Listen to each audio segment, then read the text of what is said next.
How are you guys? Don't forget to leave a review and enjoy the story. Enjoy watching. The story begins. Ed sees the high-rise buildings in front of him pointing up into the sky.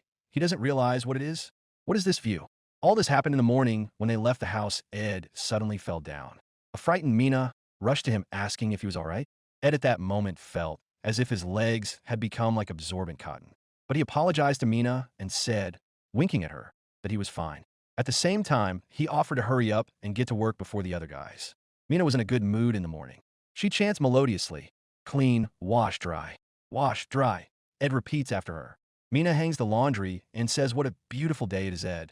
They have work to do today. Ed does the laundry in the basin. He remembers the morning and wonders what he might have seen when he fell. He is daydreaming, and at that moment Mina asks a question to which he doesn't respond. Mina interjects, Ed, what's the matter? Did you get hit? He responds unresponsively, no. Then she declares, Mina will heal him. She slaps him, humming, does it hurt? Does it hurt? Ed cries out in surprise and says no more. He gets it. At this time, another customer pays for the work done, gives 3 copper coins and leaves. Mina actively shouts after him that he left extra money. She thanks him without getting a reply. Mina and Ed go to the next customers, but they refuse, and the man in the wake of saying, oh, annoying, again let these children in the house. Yeah, although Mina works hard, the woman adds. Talking among themselves, they clarify, are they slum kids? A black-haired boy and a girl.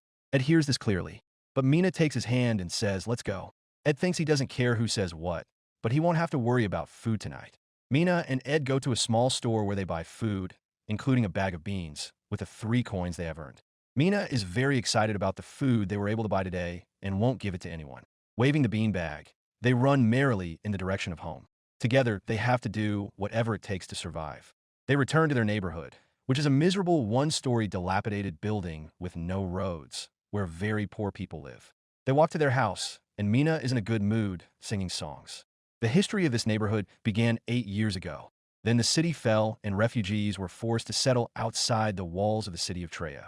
The inhabitants call this place Langerda. Old men sitting near their huts, children playing carefree.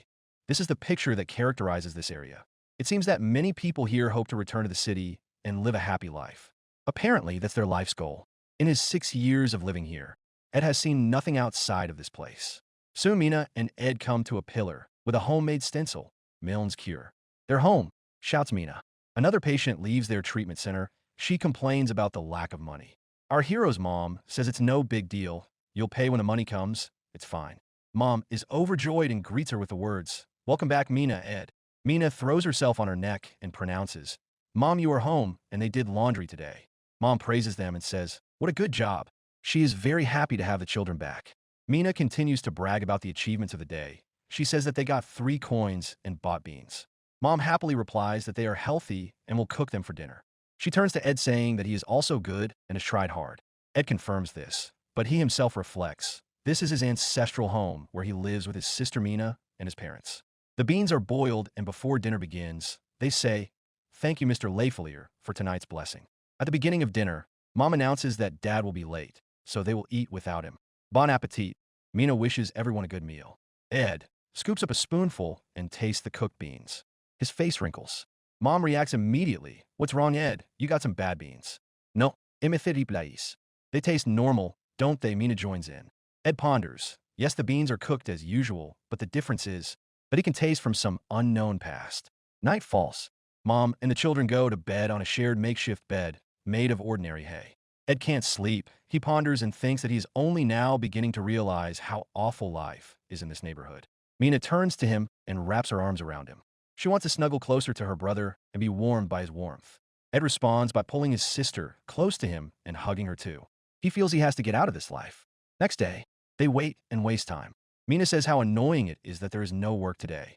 Right, confirms Ed with a heavy sigh. Mina draws a plate of food on the ground and says she hopes her mom manages to make some money today. Everyone in their family is a very loving person and can't refuse help. At one point, Mina makes sounds like she is eating. Ed addresses the question, what is she doing? Mina points her hand at the cloud and says, she is eating it. It's big and you can eat it. Ed looks at his sister and gets scared for Mina. He grabs his sister's hand, says he can't live like this anymore, and pulls her with him. Ed says, let's go, Mina. Where is he going? The sister wonders. MC leads his sister to a lawn on the outskirts of the village and starts looking for something in the grass. Mina wonders what happened, and what is he doing? Speaking Gwynedd flowers, it commands. Flowers? Mina interjects in surprise. The MC says he's looking for herbs to eat. What? Mina asks in surprise. Ed starts to tell her flowers can be edible. He, who lives in the neighborhood, once ate them. Did he know they were edible? Mina asks. If you know which flowers you can eat, continues MC. The names of various plants, including flowers, begin to pop up in his memory. MC recalls, in his past life he knew a lot of things except for how bad his current life is. He learned a lot of useful things. Ed continues to crawl through the meadow, and at one point he is overcome with joy. What is Ed? Wonders Mina, who is holding a beetle in her hand and listening to its buzzing. Ed holds a bundle of plant in his hand and pronounces, this bean is a crow's eye bean. An edible plant requires frying. He understands this knowledge as the result of his head processing information about what he has seen. So he has an ability, the magic of evaluation. Ed shows these beans to Mina, but she can't see or understand anything. Ed is sure his ability, evaluation magic, is more of a normal phenomenon. Overjoyed, he shouts, they only have to taste them, and promises his sister to always collect this herb. She listens to him skeptically. Ed reiterates once again, this herb is edible. Back at home, Mina asks, are they really going to eat this herb? At the same time, she holds the harvested shoots in the hem of her dress. They might get a stomachache, Mina worries. Ed assures her that she doesn't have to eat it. He'll try it, and she'll see it's fine. He starts to heat up the skillet. Ed pours the shoots into the heated skillet and remembers, like young grains can be consumed whole. He pulls some rock salt from the stockpile and carefully chops a small amount with a knife, adding it to the dish. The MC realizes conditions don't allow for complex dishes, while reasoning that legumes contain many toxic substances and need to be well fried. At this time, the smell from the frying pan starts to spread through the kitchen. Mina feels the outgoing aroma and that delicious smell. She gets an appetite and wants to try it. After a while, the dish is ready.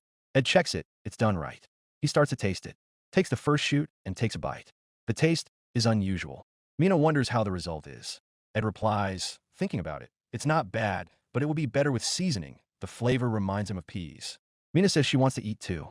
She can't help herself and takes a bite of one of the shoots. She complains that it is bitter and wrinkles her nose. She tastes some more, and she already thinks despite the bitter, it tastes good. Ed asks her to eat slower, as there isn't much of this food available. When she finishes eating, Mina asks if she can have more. Ed says to start by making sure it's completely safe and not to overeat, so she doesn't get sick.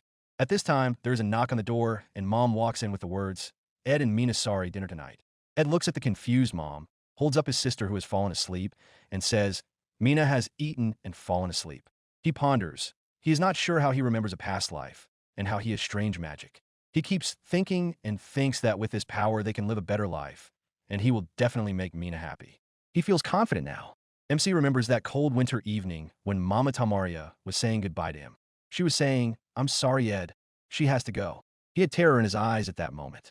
But she said she apologized. She couldn't stay with him. Mom, questioningly said Ed then, his eyes filled with sadness and incomprehension. She continued, even if people will say bad things about his dark hair, he shouldn't take those words close. At this time, Mom stroked his hair with her hands. With the words, if he gets in trouble, sell this, Mom handed Ed a dagger scabbard. The head of the family then asked Tamaria if she was really going to leave, at which time the whole family waited anxiously for an answer. She answered yes. Mom said goodbye, please take care of her son, turned around and left. Tiny Ed held the gifted dagger at that moment and could not utter even a word. Mom remained in Ed's memory forever. It was a dream, and Ed woke up crying out, Mina. She woke up a little early and started pampering herself in bed. It was a normal work day. The guards announced the jobs were over for the day. Those who were left free go back to the slums. Once again, the guard says, and starts kicking everyone out. He announces that even if someone stays, it won't work out. At this, he says that black-haired people don't belong here at all and tries to grab Ed by the hair. MC manages to break free. He scratches his head and thinks it was an unpleasant moment. A group of teenagers at this time start bragging to each other about how they got the job. They show Ed a special wand that is a pass for the job. Ed knows one of these guys. It's Harris. Ed turns to his sister. Come on, Mina. They won't find anything here. She replies more like yes. They start running for the exit of the city gates. Harris looks at them and wonders who these guys are and why they are so stubborn. Ed and Mina run out into the meadow adjacent to the city and get into their own element. Mina jumps around happily and yells, gathering, gathering. She picks up a bundle of plants and shouts out. Ed is a crow's eye. Well done, Mina. It's a bean with a smile. Ed replies with his arms folded across his chest. He thinks they can get a lot of food now and wants to assess his abilities. Mina, meanwhile, is passionately picking more flowers. Ed stands in the middle of the meadow and tries to turn on his magical abilities to assess everything growing around him. He uses magic and realizes that within the visible range, he can assess absolutely everything. At this point, he grabs his head with his hand. He felt a sudden weakness. Ed feels the effects of using magic. The more he uses it, the weaker he becomes. Mina, the elf sister, runs up to him, asking what's wrong. MC replies, "Right now it's better to worry more about food than magic." "I guess so," agrees Mina. Ed analyzes the information once more and realizes the meadow has a lot of poisonous plants mixed with edible ones. That's why the slum people don't touch them. But it's not all bad. Ed sees plants that are edible and can be eaten without harm. Ed and Mina sit down in the meadow. Ed takes the flowers in his hand and says, "These dandelions are edible. Can they be eaten?" Mina asks. She is thrilled that Ed knows everything. Is this magic? She wonders, what is it? The MC replies that it's estimable magic and it's not really complicated. Mina happily declares, Ed is a cool hero who uses magic. MC wonders if she actually understood everything he was telling her. He says it will be a secret just between them, as he himself can't understand the full meaning of his abilities. Mina replies that she has understood everything. Ed solemnly announces they will now pick edible flowers. Good, exults Mina. She starts tumbling around in the grass. Ed sees that there are lots of useful flowers in the meadow and starts picking them. He has already collected the shoots of the ramson wild garlic and ponders that in the slum the only thing they can get is rock salt. If they do that, they can make the food more flavorful. With the thoughts, need to search more, he begins to pick more actively. Ed, look here, Mina calls out to him. There's something oddly shaped, she continues. Ed runs up to her. Mina points her fingers and says, how interesting. Ed says this. They return home and head straight to the kitchen. On the table, they lay out everything they have managed to gather from today. Ed says, today they are one step ahead of their hungry bellies and aim for a delicious meal. Yes, shouts Mina joyfully. They raise their right hand up in a clenched fist, a symbol of their joint victory.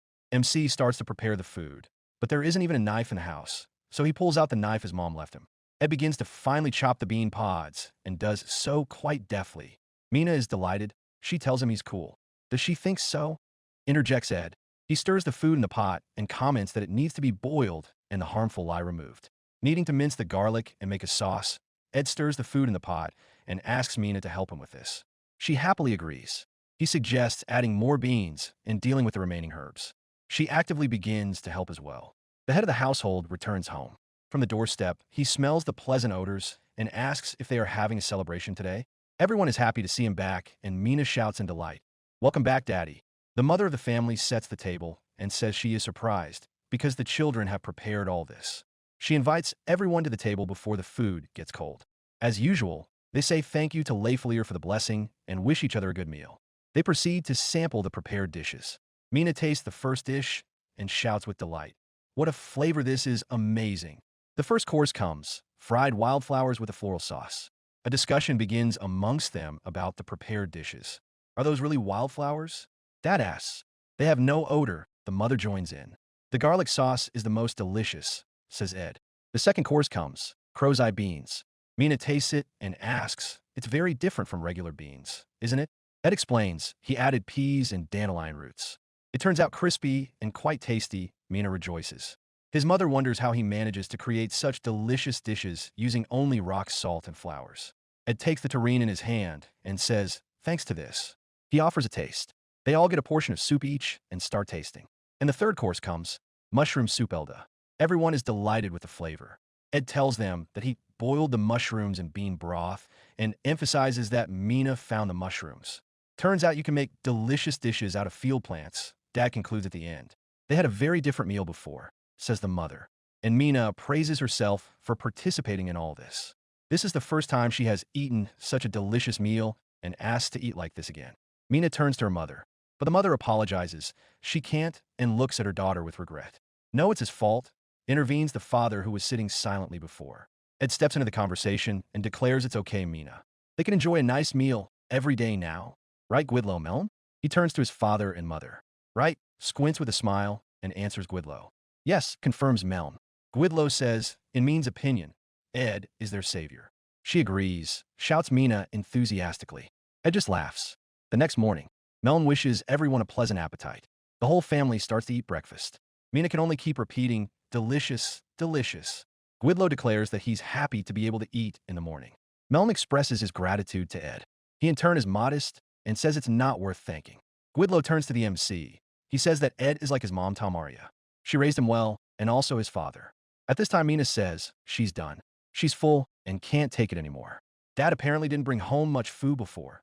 Please try harder, she addresses her dad. It's hard, replies her father sadly. Everyone laughs.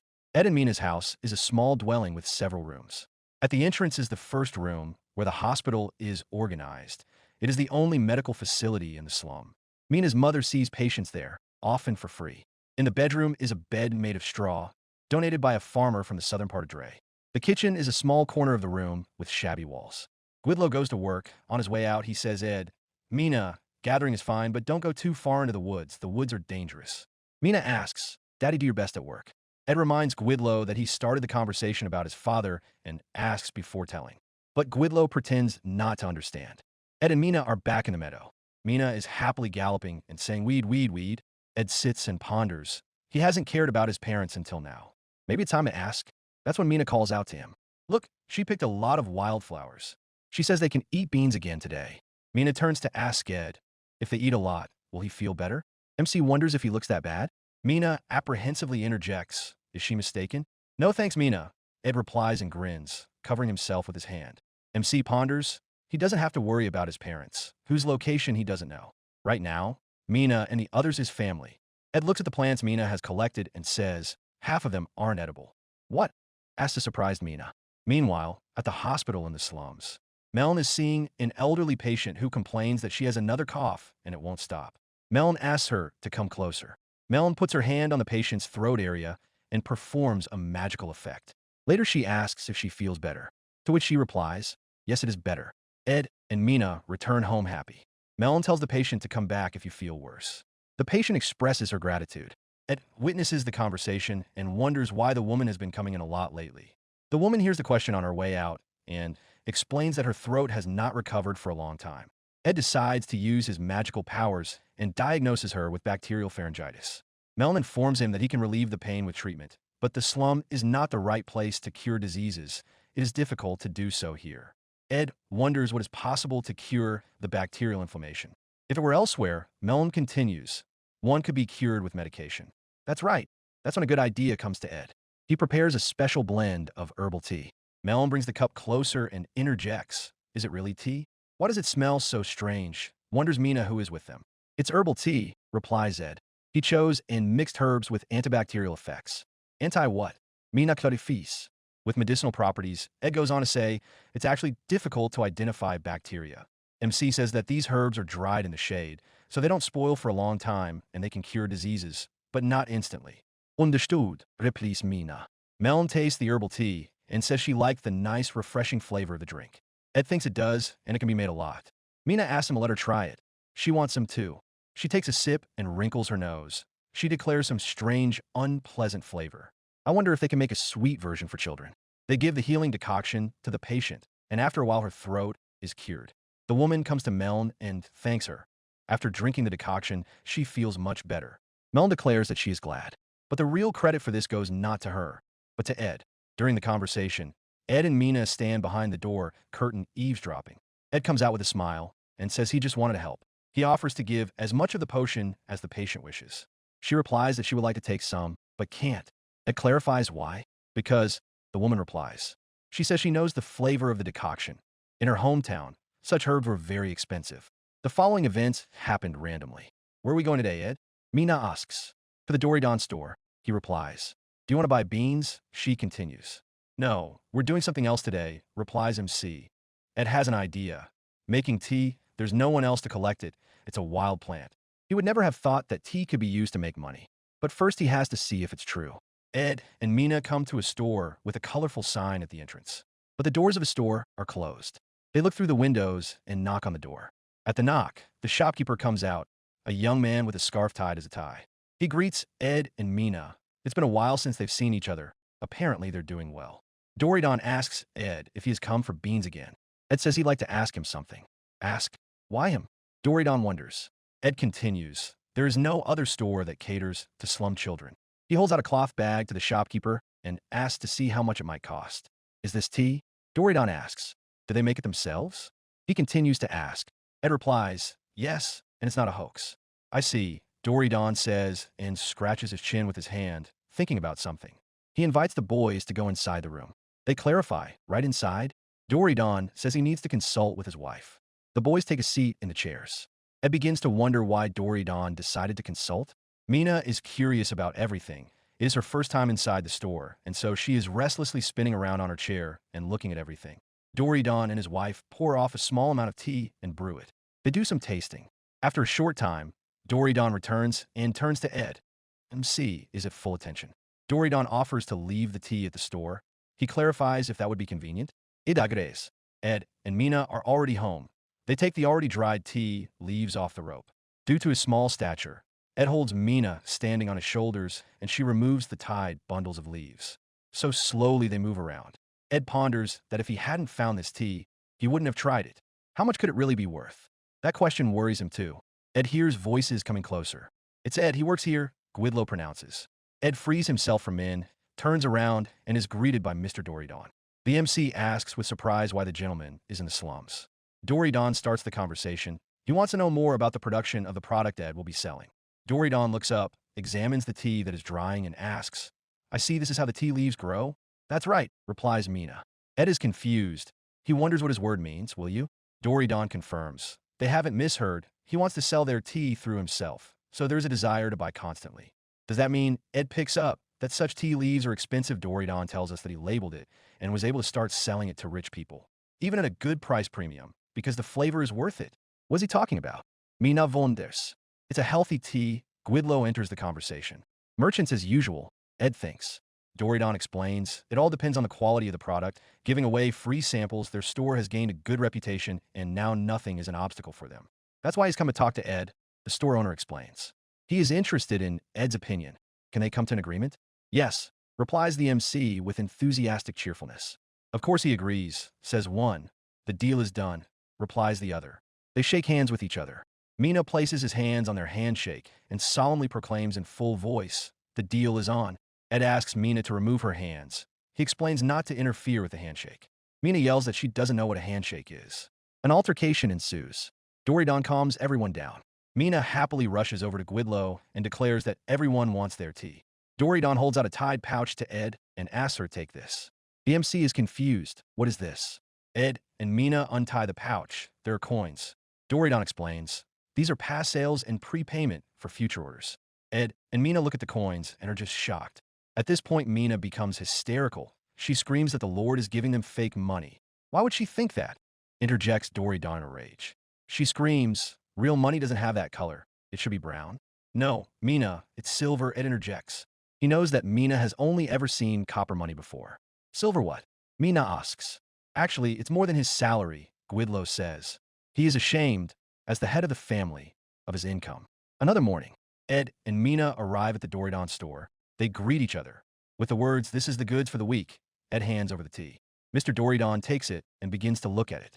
He thanks him for the goods, and saying, to them, for their labors, hands over the settlement coins tied in a pouch. Ed is overjoyed. Mina shouts with delight, money, money, money. They say goodbye and run outside. Ed someone calls out, wait, black hair man. He turns around and sees Harris in front of him, who says he saw Ed leaving the store. He wonders what he's shopping for if he's not working. Harris asks, Ed has money, doesn't he? MC replies that there's no way he's giving the money to him. The group surrounding Harris begins to approach with the words, quick, get over here. There's a girl sitting on the street nearby. She has a sign hanging on her chest, lighting a fire, 1 copper coin. She sees the situation on the street and realizes, now these guys are going to start robbing again. Information about Doridon's shop. The shopkeeper is a hereditary merchant of various goods in the town, who also supplies Lord Trey. The shopkeeper's family comes from Aldania, so they sympathize with the slum dwellers, refugees from city. A scuffle breaks out in the street. Harris is the first to hit Ed. Mina waves and yells, Ed. Harris reprimands. He knows that people with black hair bring trouble. Ed is the reason poverty came to the slums. His friends cheer him up, make him Harris. He's not so cocky anymore. Mina screams, no, Mama said black hair was just made up. Harris grabs his hand around his throat and utters, if he's wrong, let Ed prove otherwise. Ed holds back and looks Harris in the eye. Who can't stand that look? He doesn't hold back, shouting that he doesn't like that look, and strikes again. No, screams Mina. A girl runs up screaming, demanding everyone to stop. The brawlers don't stop. That's when Ed recognizes the girl. It's Lania. Harris yells out, "She had nothing to do with it." Lania replies, "She does." She says you can't gang up on one person. If Ed doesn't hit back, then she'll hit back with flames. Lania continues. Harris thinks for a moment. He realizes this is a problem. He tells his friends, "Enough of this. Let's leave." Lania runs up to Ed and asks if he's okay. She continues that he should be given credit. Ed replies that he is not strong physically. At this point, Mina calls out Lania and rushes over to hug her. She thanks Lania for coming to the rescue. Ed thanks too. Lania, she is their savior. But Lania asks to stop and not to exaggerate. Lania is the child of wizards. She is from the slums and was born into a family with a natural talent for magic. But she asks to forget it was just an accident. She was walking by looking for a job. Communication begins between them. Mina wonders if Lania is really paid to flame. She replies that it's a small income. Lania wonders if they went to the store to buy beans. Ed replies that they didn't buy, they sold. They walked through town together. Ed says, "Look," and shows Lania a coin. "It's silver," Mina adds. "Where does that kind of money come from?" Lania interjects with surprise. "This." Ed leads them all to a meadow, and he and Mina start picking flowers. Lania states with surprise, "So that's what they're doing." She ponders, having never thought of picking wildflowers since her mom always buys the food. Ed holds up the already picked bouquets and says the refugees in the slums are former city dwellers after all, so they're used to behaving this way. Lania wonders if it's not dangerous. There could be snakes and wolves. Ed hesitates and says he hasn't met any yet. MC tells her Papa Guidlo advised them not to go too far from town. At this point, Mina yells here. She calls out to come over to her. "What is Mina?" Ed asks. She shouts. She's found it again. "It's a mushroom." Ed and Lania run up. "What's the strange shape of it?" Lania wonders. "When you bite into it, it's soft and tasty," says Mina. "No, wait," says Ed excitedly. He plugs his magical powers and determines. It's an East Asian fly agaric, poisonous fly agaric. Ed says that unfortunately, it looks like that mushroom, but this one is poisonous. "What does that mean?" Interjects Mina. He picks up another mushroom and says that this one is safe to eat. Mina tells Lanius that Ed is cool. They seem identical. How did Ed manage to tell them apart? Wonders Lania. He replies that he can see.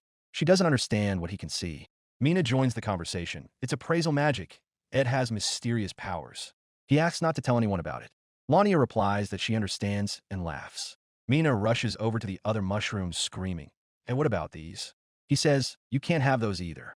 Mina rushes to the other mushrooms. "And these?" "And these are not allowed either," Ed continues. He takes some unknown mushroom in his hand and says, "Mr. Doridon said these could sell well," while Ed recalls Doridon looking at these mushrooms appraisingly. "Indeed," thinks Mina. She says that if they sell well, they will eat well. She happily runs and shouts, "Let's pick more and for the house." Lania turns her attention to her and says that Mina is very excited. "It's excitement, like being on a treasure hunt," replies Mina. Lania and Mina carry the collected mushrooms in the hem of their dresses, and Lania chides. Mina and her friends are on a treasure hunt. It's a treasure that will actually make their company money. And in their company, Ed is a wise man who knows everything. Lania is a fire mage, and she, Mina, keeps calling out Mina. But she sadly declares she doesn't have good powers. "That's okay," Lania says. Ed reassures everyone. Mina is fine. Mina holds up a hem filled with mushrooms and declares they picked a lot. "That's enough," says Ed. "There will be a feast tonight," summarizes Mina. "A feast?" asks Lania in surprise. Mina turns to ask if she would like to have dinner together. Ed says it's time for them to go home and get everything ready. Which way to go back? Is that the question? They're standing deep in the forest, amongst centuries-old trees where no man has ever set foot before. Ed sees many paths, but which one is the way home? Mina starts to get hysterical. They don't know how to go back. Lania says she was totally engrossed in the gathering, and now what to do? Ed urges them to calm down and think they can find their way through the trees and the shadows from them. The day ends, and it begins to get dark in the woods. Ed points to one of the paths and says he thinks that's where they came from. Mina is terrified. She starts acting scared. Ed asks what happened. She replies that she hears someone and something strange. There's a rustling of leaves in the darkness. Ed steps forward and states it is necessary to move quickly and carefully while keeping together. He begins to move forward. Lania holds out her hand and suggests that Mina take hold of it. Mina agrees. At this time, a goblin monster was heading to meet them through the forest. The goblin is a small, short creature with skin of an unusual color, pointed ears, a long nose, and sharp fang-like teeth. His eyes were squirrelless, and he had sharp claws on his hands and feet. In his hand, he carried a small axe. Ed goes first, and so it is he who comes face to face with the creature. The goblin sees the company and begins to growl, opening its fang maw. Ed cries out in surprise. Mina begins to scream in panic. The goblin snatches up an axe, swinging it, trying to hit Ed. MC turns around in fright, yelling to everyone, "We have to run." They all start running and lose all the collected gifts of nature along the way. The goblin catches up with them. He's already level with Ed, but he pays no attention to him and keeps running. MC realizes that the goblin is quite fast and aims to catch the girls first. He, with a cry of "How about that?" throws himself at the goblin and covers his torso with his arms. Lania runs away, but excitedly yells, "Ed." Meanwhile, the goblin manages to throw Ed off, and he pins him to the ground with his hands gripping his neck. Lania stops and turns around. She is eager to save Ed. She uses her fire magic and directs a fiery flame at the goblin. "Awesome!" shouts the freed Ed. Lania and Mina are happy with the result. The goblin, burned by the flames, bounces to the side, but it turns around again and launches another attack. Ed sees that the goblin is very persistent.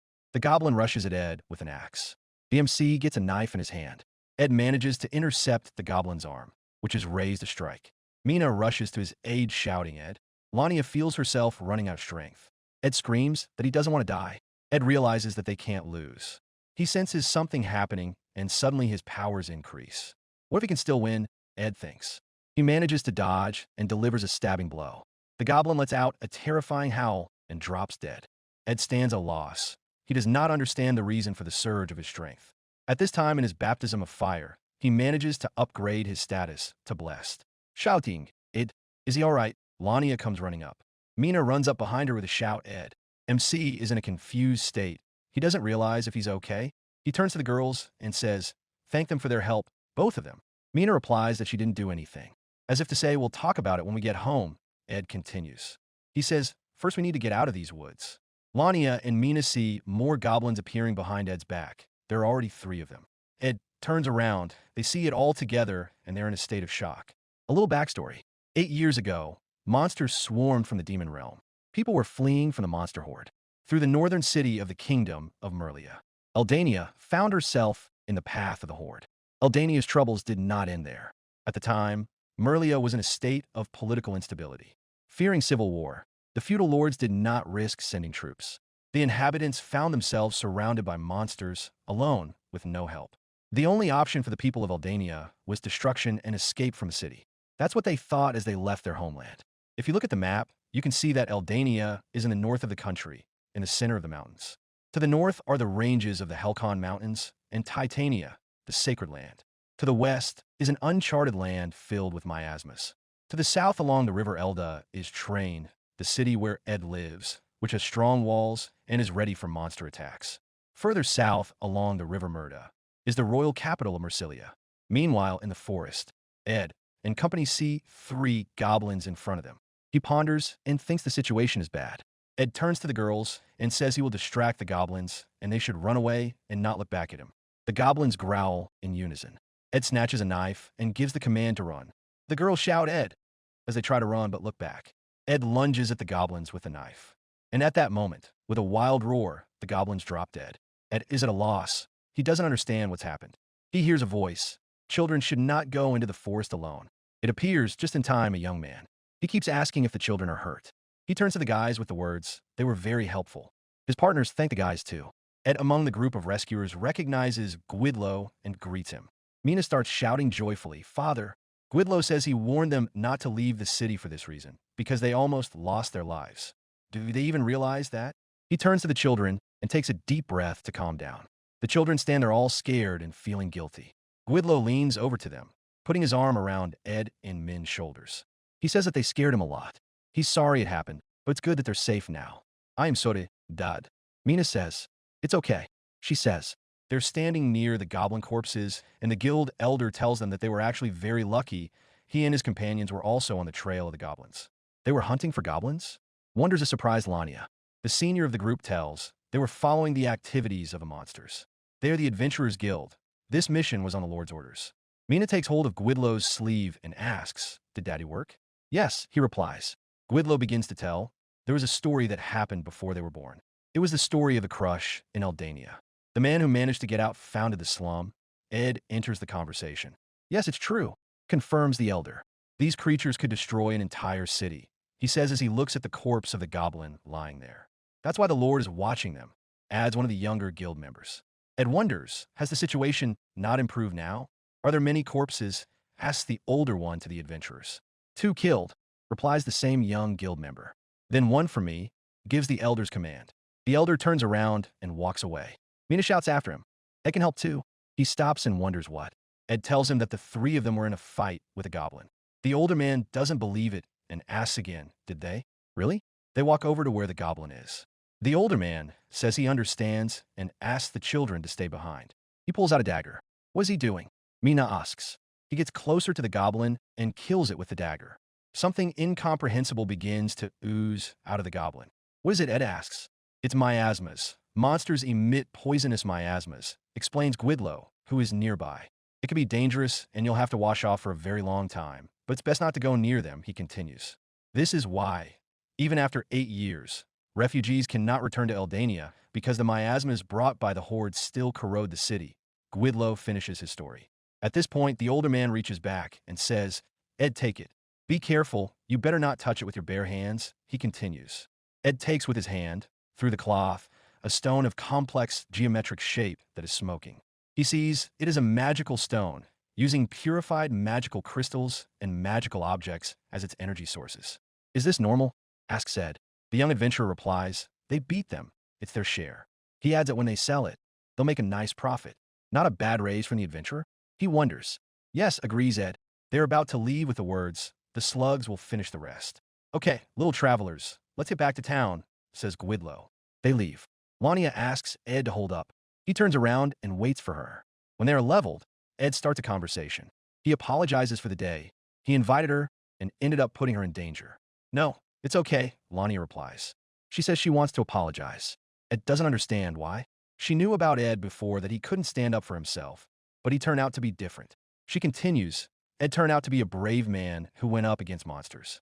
And Lania takes his hand, looks him straight in the eye, and asks him to apologize.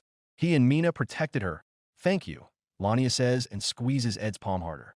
With a cry of wow, Mina runs out of the forest. She sees the fence of the city in the distance in front of her. They're finally back. She shouts happily. It's been a long day, says Ed. Everyone cheers. Ed, Lania, Mina, listen for a moment, says Gwidlow, who is walking behind. The children stop and turn to him. Gwidlow continues. He doesn't want to put them in danger, but he continues sadly. He's sure he can't dissuade them from going into the forest for food. The reason they are poor is that the adults themselves don't go for it. And besides, as long as they live behind walls, the danger of monsters is inevitable, Gwidlow says. He thinks about it, and he has a wish that the children learn to defend themselves. The children listen to him with their mouths open. First, there is a desire to learn how to avoid danger with a knife. The young adventurer turns, with a suggestion that Ed organize this. Also, with a smile, the adventurer asks to share a tasty mushroom he picked up on the way back. Gwidlow turns to Mina and says it's time to learn magic. What? She interjects. He continues that her mother will explain it to her. It's necessary so that when Ed and Lania are in danger, she can help them. Mina is confused. She's not sure if she can do it. She doesn't really want to study. Lania says it's okay, Mina. They use magic too. Don't worry, Ed encourages her. Ed scans Mina and sees that she has magical talent. He guarantees it. Really? Interjects Mina. Yes, replies Ed. Really? She asks again. Yes, it's true. He confirms. So if Ed says so, she'll do her best. Mina shouts out and raises her right hand in the air. Everyone stands behind her and is very happy about it. On their return to town, the young adventurer leads Ed and company to Trey's Adventure Guild. They stop near the entrance to the building with the guild crest above the entrance. They wonder if outsiders are allowed to enter here, to which the adventurer replies, of course. He adds, they're always looking for new adventurers. He asks them to come in, especially since this is a rare opportunity for them. Mina blurts out, yes. They begin to enter the room. Lania asks Ed to keep up. The Adventurers Guild is a semi-professional organization that provides jobs for adventurers living in the field, supported by Lord Trey. The guild's premises consists of 2 floors. The top floor, which is accessed by climbing a staircase, is the reception area. This is where you come to get quest requests, buy special items, and evaluate artifacts. To the right of the receptionist's desk is a bulletin board. On it is information about requests, from daily work to battles with monsters. A lot of work is currently going on with Eldania's renovation projects. On the first floor is the counter for repairing and selling various items, weapons, armor, and more.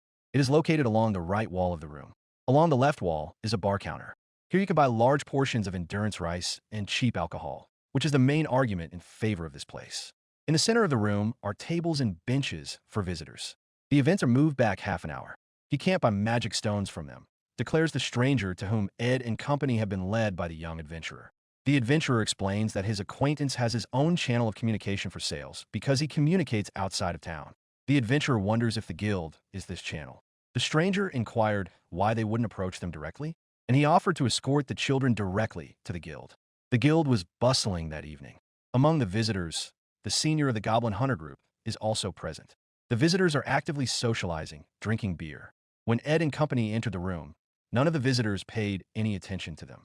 Standing in the center of the hall, Lania asks loudly, "Can they sell the magic stone here?" "That's right," adds the adventurer. Mina utters, "It smells strange somehow." She realizes there's a strong odor of alcohol in the room. Ed is all excited. Lania wonders why he's so worried. Ed tilts his head and wraps his arms around her and says he's a little nervous because there are a lot of strangers here. At this point, From remembers the exclamations that he has black hair, unhappy child, he will bring bad luck, let him not fit. "What else do you say?" boldly states the MC in response. Lania approaches Ed and asks her not to be discouraged, while saying everything is fine and she is with him. "I see," replies Ed. A voice breaks out. "Who is it?" A physically fit, former adventurer with a beard and mustache appears in front of the children. Through his clothes, you can see a strong body with well-trained muscles. He wonders who they are and why are the slum kids in this place. Ed and Lania look at each other confused. He adds, "It's rare. Why does the kid have black hair?" At this question, Ed grabs his hands on his head and Lania worriedly says they are it. At this time, Mina holds out her hand in which she holds the stone and says loudly, she and the others have come to sell the magic stone. "What? A magic stone?" "It's a magic stone," the man says. "Are you kidding?" he adds. Then the accompanying adventurer enters the conversation that it's true. These children have defeated the goblin. The other visitors look at the children and begin to interject. One asks another if he has heard that the children defeated the goblin. "They are younger than his child," says a third visitor. The adventurers slowly surround the kids, and together they pronounce that they are so cool. Asking the question, "How did they do it?" Mina begins to explain that Lania wields magic and Ed wields a sword. "A little girl wields magic?" wonders another visitor. The crowd starts to say that such little ones are so small, but they do big things. They ask for permission to touch and start touching the hair on Ed's head. All the adventurers fill their glasses with beer, and the bearded adventurer lifts and places Ed on his shoulder and says, "What's it like to slay monsters at this age? This kid is a future hero." He continues, "This little guy is no different about us. Cheers to the little hero." And everyone starts chanting, "Cheers." Ed sits on his shoulder, apologizes, and asks the adventurer, he said about the black hair, does he think it's weird? "Black hair," the man repeats and thinks for a moment. No, he meant they are rare. The kobold, who is standing nearby holding a mug of beer, says, "In Merlia, bad people have black hair. That's just the way it is historically." The man holds Ed on his shoulder and turns around. He asks to look around. He says, "There are elves, dwarves, giants, dwarfs, Ryujin, Bakujin, people of all colors all around." The man continues talking. It's impossible to say anything about the appearance of the people around them, but Ed thinks that the inner world of everyone around them was influenced by the color of their hair. The kobold who is sitting next to him says, "If black hair to bad luck, how much more lucky are others than him?" The man, after saying this, laughs loudly. Lania runs up and turns to Ed and informs him that there is no need to worry. Good, Ed agrees. The old adventurer informs them that they buy magic stones here. Details should be asked at the counter on the second floor. They are thanked for the tip. "But be careful," he admonishes. Ed and company run up the stairs. The adventurer shouts after them to take it easy when they see their sister. "Okay," they reply. Lania asks Ed if the man scared him a lot. "A little," Ed replies. They don't understand how this happened. They get to the top of the stairs and hear a conversation. The woman telling the man that any procedural violations are his problem. She relays that she gets angry when she talks about his responsibilities in this job. The man turns around and runs down the stairs screaming. He hears in his wake that she is sorry. The children are greeted by a young blonde elf woman wearing glasses with a stern look. She asks what do they want. The children are frightened, apologize, turn around, and with a shout, "Let's go," try to run away. The blonde yells after them to stop. She asks them if they're the kids who made a fuss on the first floor. Isn't she an elf? The girl turns to Mina. The girl looks at Mina and says, Only a pure blood elf would have that kind of face and hair. Ed and Lania are startled and don't understand anything. What does this blonde girl have to do with Mina? Ed and Lania ponder. From behind them, a venerable, aged male elf approaches them. He has a bald head, a gray mustache, and a long beard, with a monocle on the bridge of his nose. He strokes his beard with his hand and says that elves usually value pure blood lineage. The boys turn to him and ask him who he is. He replies that he sells his knowledge to the guild, is something of an appraiser. Lania says she's heard of him. In elven country in the north, it's mandatory to keep the bloodline. Our administrator is from the north, the old man says. She is 70% pure blood. As a mixed-race human, she is lucky to work as a secretary. The blonde turns to Mina and wonders what they decided to sell. Ed wonders if Mina's lineage goes back to the old elves. Of that he is more than certain, the old elf man replies. He continues that from the young lady to the black-haired boy, he is interested in everyone. What? Yells Ed and grabs his hair. The old man hand rubs his hair and tells him not to worry. He's not going to get him in trouble because he's a child of failure. The old elf man asks him, "See, what is his name?" He replies, "Ed." "Where is he born? Where are his parents from?" The old man continues to inquire. Ed replies, "For as long as he can remember, he's lived in the slums and his parents went," and he doesn't finish. The old man continues to question, "What is the origin of the black hair?" Doesn't he know? "I don't know," Ed replies. Then the old man tenses up and says, "Let me tell you something, black-haired boy. The tale of the black-haired child who brought bad luck is not fiction. It's based on historical facts." The old man continues, "But this is not a story about black hair bringing bad luck. A long time ago, people started a war because of a man with black hair. The greed of the people around him for the black-haired man led to disaster. It's a very convoluted story." Ed and Lania at that stand and listen to the old man attentively. At this point, the blonde girl shouts, "Excuse me, Mr. Hophelm." She would like him to appraise the magic stone. Mina stands next to her and holds the very same magic stone in her hands. Mr. Hophelm ends his conversation with Ed by saying, "Well, boy, be careful." Hophelm thinks that even without the curse of black hair, anger can arise in anyone. Mina joyfully runs down the stairs and shouts out, "They sold, and now there are 5 silver coins." Ed tries to comprehend everything the old elf man has told him and pauses a bit. Mina yells out to him, "Ed, why did you fall behind?" Ed apologizes and catches up with the girls. The old elf man beckons to the blonde girl, whose name is Micrasia. She approaches and asks what Mr. Hophelm wanted. He asks to send the Lord an errand. Micrasia clarifies what is it to send him. Hophelm stands and watches Ed, who is very happy, leave the guild. He asks to be told that he found a black-haired boy in the slums of Traya. And that's just it. Events move to the center of the city of Traya.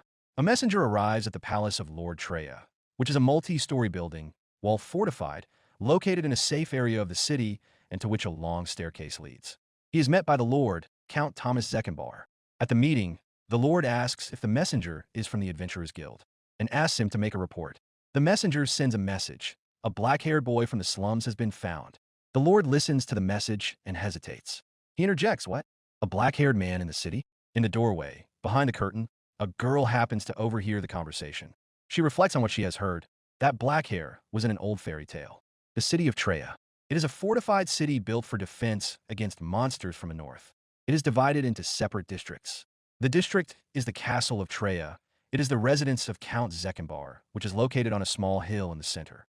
New Town, a district that was expanded in later years for itinerant traders traveling to Eldania.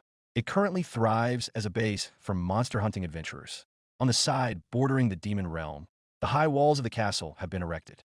Refugees are only allowed access to the dangerous territory beyond the northern wall, the slums, Landjurda area. To the south beyond the river is a rich mountainous area of farmland that feeds the population. Meanwhile, Mina is being trained in the skills of magic. She screams, "She will do it," healing. Lania, who is present nearby, utters with amazement, "Healed." Mina has a talent for magic, adds Ed, who is also nearby. "Is he sure about that?" asks Lania. Mina is euphoric at what she has received and shouts out, only to think that their team is the sage Ed, the mage Lania, and Mina the healer, who can cure anything. She continues to shout out. Mina still wants to learn how to heal and tries to throw a punch at Ed standing next to her. He utters, "No," and dodges the blow. Lania looks in the basket of mushrooms and says they picked very few today. Not sure why. Ed states, "There are footprints here that indicate someone has been picking here before. Maybe someone found out about their camping trips and decided to do it too." Mina wonders, "So they're stealing their food?" says Lania. Ed replies, the field wild plants don't belong to anyone, but it's better to worry about something else. He adds, the problem may be that a person may not know the edibility of plants and may collect poisonous specimens. He imagines how someone might force their children to consume poisonous mushrooms, emulating his example. But Ed hopes that in the event of poisoning, Meln should be able to handle the problem. Lania holds up a half-empty basket and says they haven't gathered enough anyway. More is needed, adds Mina. More like yes, Ed decides. They set off in search of more, with Mina running first and singing songs along the way. After a while, a sheer cliff gets in their way. They realize it is a dead end. They look around the place. Lania says there is no way to climb up. Ed suggests turning back. Mina asks them to look at a narrow gap in the rock. She looks inside and says there's a passage. A small one, Ed adds. Where's that passage to? Mina wonders. She dives into the crevice and shouts, climb, climb. There might be treasure in there. Ed tries to stop her. He shouts into the darkness. Mina, there's still nothing there. She replies that it's dark and she can't see anything. Lania declares they have no choice anyway. They all climb into this pitch-black darkness. Lania uses her magic and lights a fire on her hand. The passage becomes brighter. Mina thanks her for that. The passage is quite long. They call to the lagging Ed. Ed advances by crawling and considers the most important thing is not to run into monsters. Mina crawls first and is sure that the treasure will not escape them. Lania sees a beam of light in the distance and wonders if this is the way out. More like yes, says Mina. For her, she is very curious about what they will find there. Don't let them run into monsters, whispers Ed, who is the last to advance. When they get outside, they see a beautiful view and a tree with unusual fruit. What a big nut, says Mina. No, that apple is edible, Ed determines. But it's in a place like this, rather wild looking. Mina takes the fruit, twirls it in her hands, and wonders at the name. Apple? Why don't you taste it? Lania asks. Is this Mina's first time eating fruit? Ed wonders. She begins to take a bite of the fruit. Mina is surprised by the taste of the apple. She screams in delight. This flavor is delicious. This flavor can be called sweet, Ed adds. They approach a nearby growing shrub. Lania wonders if this is edible too. Mina says it's the first time she's seen nuts like this. Ed says let's see and declares that it's a raspberry. It's edible. The girls happily start eating the berries. They all sit together on the cliffside and eat the delicious berries and fruit. Ed and Lania say that it is necessary to thank Min for everything. This place is like heaven, adds Lania. It is definitely a treasure, adds Ed. He ponders. There are trees growing inside the rocks, not unlike the ones outside. It is literally a fruit paradise. Ed goes on to say, the only way in here is a small passage in the rock that only children will climb through, so no one has found this place yet. Then this will be a secret place for the three of us, yells Mina.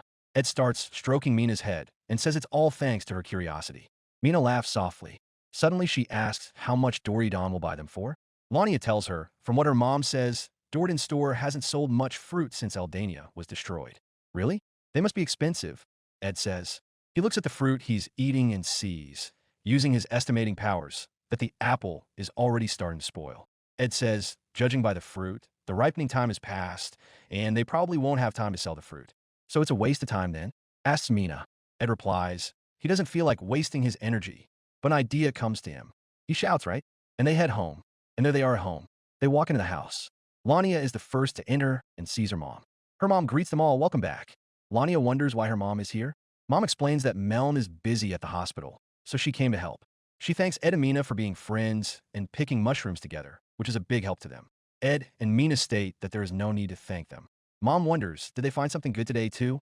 Yes, shouts Mina. Ed shows the basket and says, they picked up a lot of fruit today and need to make jam out of it before it goes bad. Jam? Mina asks. Ed tells her that boiling the fruit prevents bacteria from growing. Wait, what? Mina doesn't understand the meaning of what he said and asks again. Ed briefly explains they will make sure the fruit doesn't rot soon. He thinks, in general, it would be good to add more sugar to the jam.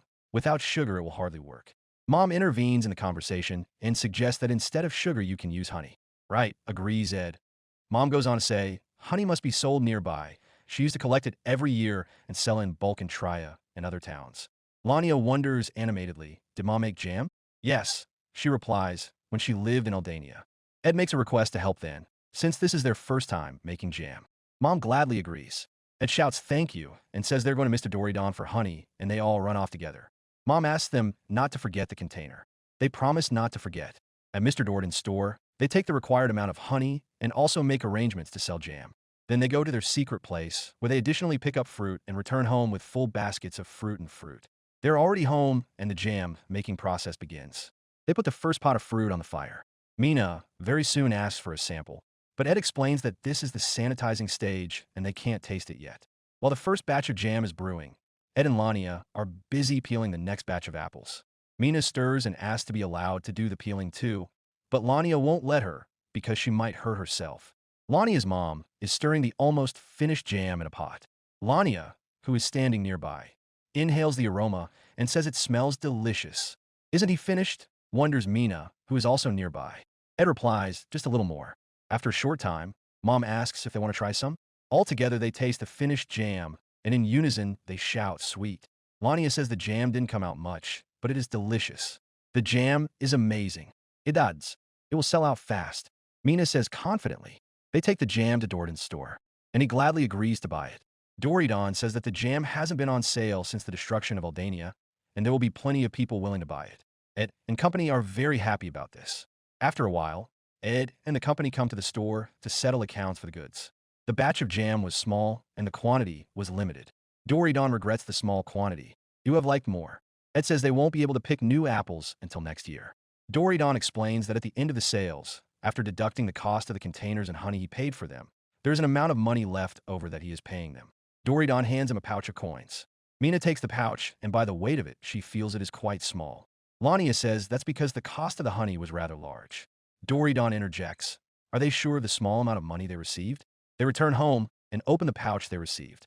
The coins in it turn out to be gold. Ed immediately has a question. What to do with such money? Is it really so unusual? Lania begins to speculate on the subject. Melon's mother says that they can buy a lot of beans with the money. Mina replies, but they won't be able to eat that much, and she feels sick at the thought. Lania hands the coin to her mom and asks her to help, but her mom refuses to take the coin. She says she's proud of all of them. This money, earned through the efforts of all the children, she continues. Melon's mom asks for time to think and decide. After a while, both moms turn to the children. They suggest they spend the money on their wishes. And if they don't know what they want, they can suggest something. It doesn't necessarily have to be bought immediately. The important thing is to realize it. So they offer the children to think for themselves. All the kids go off to think, and they socialize among themselves. Ed says that there is nothing good about living in a slum. He is not sure he wants to spend all the money. Lania tells him that she wants too much of everything. That's a problem. Ed ponders that their funds are limited after all. Better choices need to be made. He thinks maybe they should make investments like in the other world. And Lania asks Mina, what does she want? Mina replies, she wants a good meal. Honest as always. Ed and Lania think together, without collusion. Ed suggests that maybe they should visit some place to get some energy. Lania doesn't quite agree. Mina ponders, ever since Ed started taking them out to look for food, ever since then they've always had a good meal. And she says that she always wants to eat delicious food with them together, and the thought never leaves her. Ed says he thinks the same thing. Lania joins in that opinion as well. Then they decide to make an investment in themselves and security during the plant harvest. And so, they stand at the entrance to the Adventurers Guild. They are asked if they are sure they definitely want to spend the money this way. The boys respond with a chorus of yes. They go in and start shopping. The first thing Ed buys for himself is a backpack, an adventurer's kit that includes a small sword +3 with a fast blade, a backpack made of thick cloth. Mina purchases a short staff of a light mage. Lania buys a black mage staff.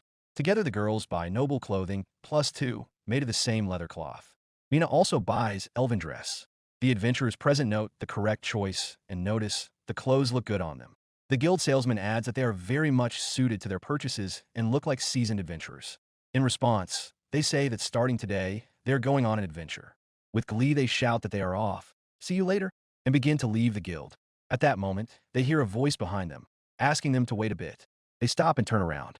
Standing in front of them is a girl with long hair braided into 2 symmetrical bows. She is dressed in an aristocratic dress. The girl begins to ask Ed if he is the black-haired boy. Is he really here? Asks Eleanor again and laughs at that. Eleanor comes closer, starts to say, surprisingly, but is the black-haired boy really here? Ed is startled by these words. He remembers when they were walking down the street as a group. The girl who was walking to meet them said, black-haired people bring trouble. People have combined their fear and strength to drive away the hated child. The girl goes on to say that he was bullied saying these things, judging by his fright. Ed is even more scared. He thinks she will blame him, but she is not stupid enough to take these tales seriously, the girl continues to say. She tells him that there are different theories of the origin of lying. It is based on evil rumors about black-haired people. She has heard it happen. There is nothing funnier than being fooled by such a tale, continues the girl. So why did she call him? Ed asks. The girl notes the rough treatment and says she couldn't help but ask about the black hair. She asks the question that Dordan's store is rumored to be around here somewhere, and if they know where that place is. The northwestern region of the Kingdom of Merlia, including the capital city of Treya, is ruled by the Earl Zickenbor family. The family consists of head Lord Earl Thomas, his wife Countess Kathy, eldest daughter Marie Lou, and youngest daughter Eleanor. The events of 2 days ago. There was a dinner party at the Lord's estate, attended by all members of the family. As the Lord sampled a sweet sandwich at tea, he noticed the apple jam served at the table. The Lord asked the butler where he got it. The butler replied, "It's from the Doridon store in town." "Is that the store where he bought the delicious tea the other day?" The Lord interjected. Eleanor at that moment dug her spoon into the jam jar and asked in wonder, "What is it?" "Soft and sticky," added Marie Lou. Lord, laughing in a joking tone, asked her, was this her first time tasting jam? He remembered that Eleanor was born after the destruction of Aldania, and the destruction happened more than 8 years ago. When Marie prepared the new jam sandwiches, she said it couldn't be disliked, it was delicious. Eleanor didn't understand at first, but then they enjoyed the flavor together. The jam quickly ran out, and Eleanor was freaking out because her dad had previously withheld such a delicious product. The Lord asked for more to be served, but the butler replied that that was it, that was all. Then the Lord asked again to tell where the jam was bought. He received the answer that it was at the Doridon store. Back to the situation of the meeting of the children. Ed and company hear the question and say that they know where Doridon's store is and offer to follow them. The girl shouts happily that she has been helped, as this is her first time here, and says her name is Eleanor. Mina replies, "So Ollie, and she's Mina. Nice to meet you." At this time, passers-by start to pay attention to them. Voices start coming out. "Isn't that Mrs. Eleanor? I don't believe it. Why is she in a place like this?" Ed can't understand. Are the townspeople looking at them so intently, or just at this girl? That's right, Lania says. Lania says Eleanor's clothes are very pretty. She looks like a princess. Eleanor hears these words and quietly says, there is nothing wrong with her clothes. Mina starts yelling that she has new clothes too, and everything is fine. Ed notices, even though it's a used version of the clothes, it suits her. Yes, agrees Lania. Eleanor turns around and says she thinks it's cute and wonderful, and Mina really suits her. Really, Ollie? Mina runs up to her with a question. She's not lying, it's true, replies Eleanor. With a shout, yay. Eleanor runs to the front of the store when she sees him. Lania looks behind her and says that Ollie is kind, honest, and a good girl. Ed agrees with her. Mina runs up to the door of the store, points to the sign, and yells, "It's here." Eleanor runs into the store and runs to the counter with the words, "Please excuse me." The shopkeeper and the employee are at a loss. They see the princess in front of them. She asks who is the owner. Is there any apple jam on sale? She would like them to give it to her. Doridon beckons Ed over to him. He wonders why Ed is with this girl. Ed is puzzled. He says she just asked for directions to their store. Doridon asks Ed, so he doesn't know who this girl is? Doridon asks Ed, incognito, are they here? And why? Ollie continues to call out for the store clerk. Doridon promises to come over soon. He approaches and explains to the young lady that they had jam. Ollie asks for the jam to be served. Doridon goes on to say that unfortunately, it has been sold out, as it is very popular. How so? Ollie doesn't believe it. She shouts with resentment. She can't eat it anymore? Mina, standing behind her, asks if Ollie wants jam, and clarifies if there are wishes, they have it at their house. Lania is worried. She thinks Mina will give away all the leftover jam. Ed says there are 2 or 3 jars left. Ollie is interested in this information. The children say together that they are ready to share. Are they sure? Ollie asks. Sure enough, shouts out Mina, and Ed interjects. Right, they can go and get him now, says Ed. Then what are they waiting for? Let's go, declares Ollie cheerfully. Lania apologizes to Mr. Doridon for disturbing him. The children run away, and Mr. Doridon hesitantly asks the worker, isn't this girl the Count's daughter? The worker replies, maybe we should report her to the castle. Ollie is very happy and thanks her new acquaintances for their help, especially since she has heard that such jam is very rare. They run down the street, and Ollie says that she can't believe that they have this jam. She thinks that these children are from a rich family. By now, they come to a slum neighborhood. Ollie sees the surroundings and wonders what happened in the neighborhood. Mina explains that it's Laniurta. Laniurta? Says Ollie with surprise. She knew, of course, there were slums, but she never thought of being in one. She remembers when her father was reported on the economic situation in the county, it was said that it was necessary to be on guard with Laniurta. Otherwise, it would affect the financial situation of Trey. Her father then replied that the refugees could keep coming, but their charity was not infinite. Mother said the slums are a parasite eating away at a healthy city. Ollie didn't know what the word parasite meant then. Father was very upset when he was told about the state of affairs in the slums. This problem worried him. Ollie, Ed and company continue walking through the slum. The voices of unknown children begin to be heard on the sides. There is a beautiful girl here, really. Who is it? A group of kids, standing off to the side, start shouting out questions. Ed, who is that? Asked one of the boys. Hey, are you rich? Give me something, shouts another. A girl from a city? A third one asks. Ollie wonders who these kids are. Ed answers the kids that Ollie is Mina's client and apologizes. Then the kids shouted that since she was a client, it couldn't be helped. They expressed their hope that they will meet again. Ollie thinks these kids are having financial problems. She feels sorry for the poor refugees, but the slums are the parasites of the city. She finally realizes what a slum is. In doing so, she ponders, why did Mina take her through the slums? But Ollie puts away bad thoughts. She is sure it is just a road, after which they will come out to an expensive mansion. And then Mina announces that they have arrived. She says that this is their home and points to a modest shack. Ollie sees everything and realizes that she was wrong in her thinking. Mina asks to go inside. Ollie is still in disbelief and asks again, is it true that they live in a shack? Mina meets her mom at the entrance and informs her that they are back.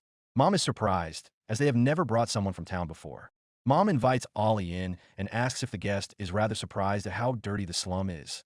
Unlike the city, Ollie replies that she rather is. But it's cleaner here than she expected. Ollie continues. She asks that she saw a sign outside. A hospital. Is it true? And is it possible to heal in such a place?